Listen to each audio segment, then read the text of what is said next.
İmamın dediyi xüsusi tövsiyəsi bilirsiniz nədir? İmam buyurur ki, 4 şəxsdən uzaq olun. Yer üzərində 4 şəxsdən başqa sözü heç kim aldada bilməz. Bu xasiyyətdə, bu xüsusiyyətdə adam gördünüz, ondan dərhal uzaqlaş. Sənə yaxın olsa da, belə deyək, sənin meylin onunla görüşməyi çəksə də, ondan uzaqlaş ki, axırda sənin dinivə zərbə vurar. Buyurur, birinci odur ki, yalancı adamdan uzaq dayan. Yalancı adamın verdiyi vəhdlərə inanma. İmam sözünə açıqlama verir, deyir. Niyə görə?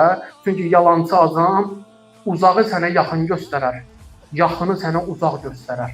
Yəni, sənin çatmalı olduğun xeyirdən səni o qədər uzaq salar ki, gedib çata bilməzsən.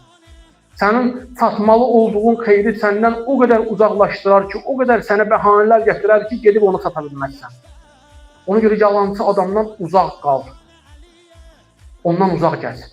Bir adamda ki, yalan gördün, onun verdiyi vədiyə, onun verdiyi məsləhətə inanma.